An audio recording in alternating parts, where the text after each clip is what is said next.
আসসালামু আলাইকুম। আজকে ২৮শে সেপ্টেম্বর ২০২৪। আল্লাহ ১.৫ মাস হলো মাত্র।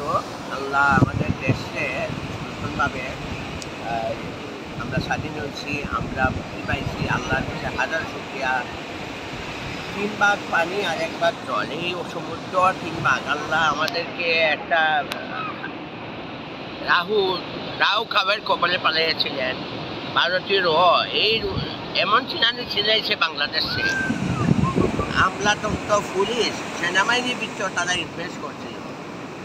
এই সাবেক উপদেষ্টা তারেক সিদ্দিকে কেন পালাইতে দেওয়া হলো?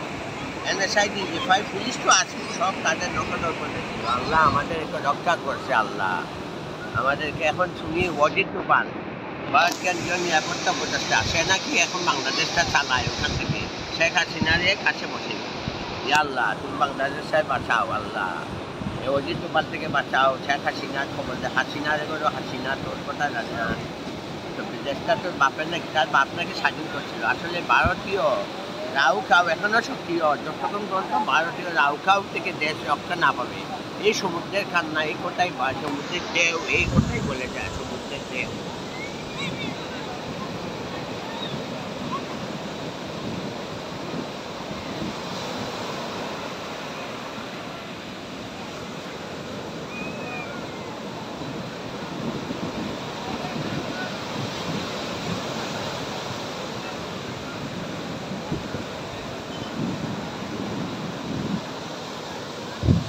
বলছিলাম, যা বলছিলাম, সমুদ্রের ঢেউ অনেক কথা বলতে চায় বাংলাদেশের দুঃখে অংশীদার হয়ে। আল্লাহ সমুদ্রের ঢেউয়ের কান্না কেউ বুঝলো না। যেমন মাটি, আল্লাহ মাটির, ওই পৃথিবীতে একটা মাটির, সমুদ্রের ঢেউ থেকে রয়েছিল মাটি, সেই মাটি থেকে আমরা মানুষ।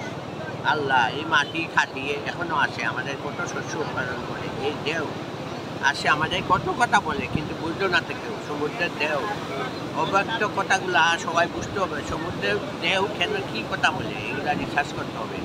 ভারতীয় রাউকাউ এমন রিসার্চ করছিল, আমেরিকান সিআইএকে এমন মাছ দিছিল, সিআইএ এখনও কোনো সোজা করতে পারে নাই। CIA, central intelligence of America নাম ছিল হয়তো। আমি চাই না আমেরিকার সম্বন্ধে আমার কিন্তু আইডিয়া নাই, ধারণা নাই। এই সিআইএকে বানাইছিল সেন্ট্রাল ইন্ডিয়ান এজেন্সি, সিআইএ।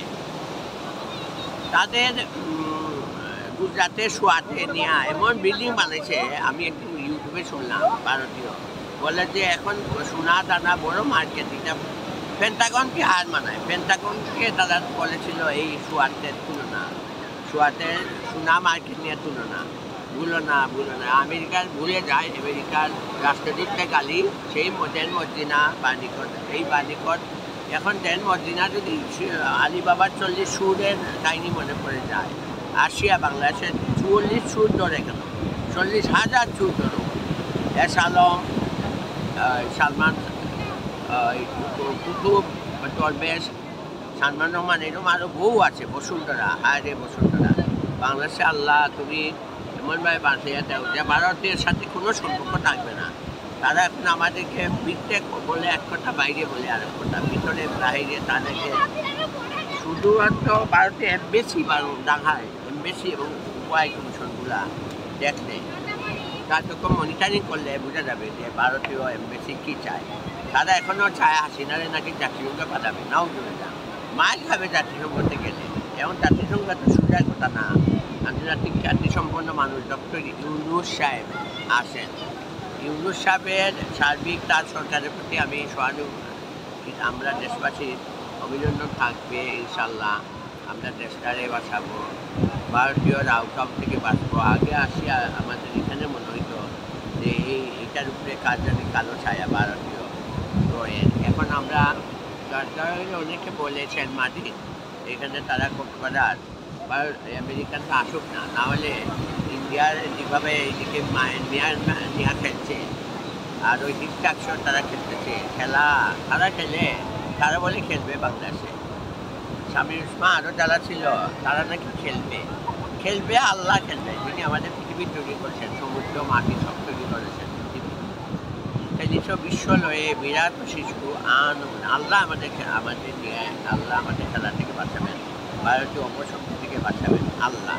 মানুষ কি খেলা খেলবে রাও কাপ দিয়ে কি আবার খেলবে রিসার্চ এনালাইসিস না আল্লাহ তুমি প্রত্যেকটি রিসার্চ এনালাইসিসে অফিস বাংলাদেশে ধ্বংস করে যাবে আল্লাহ তুমি আমাদের না হলে আমরা বাঁচতে পারবো না।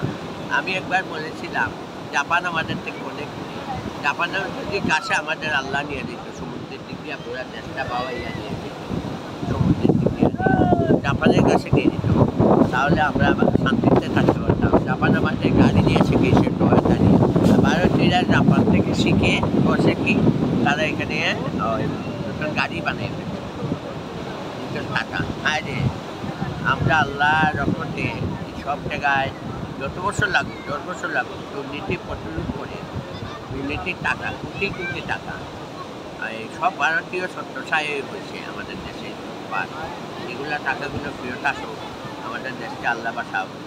আমিন আমিন।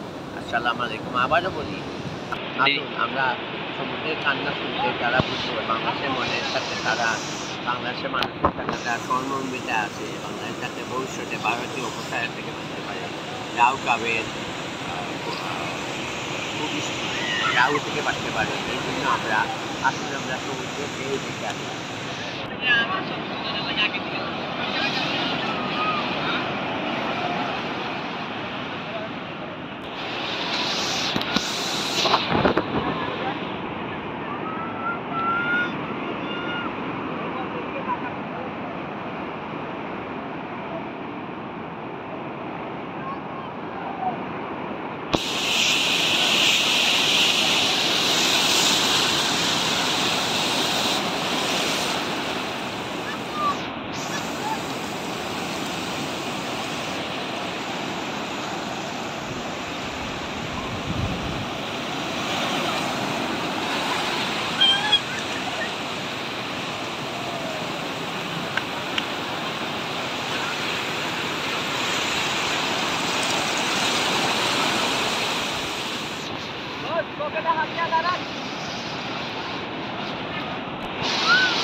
আমরা বুঝতে পারি না কত কথা বলতে চাই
তুলে দেখেন একটা পাওয়া লাগলো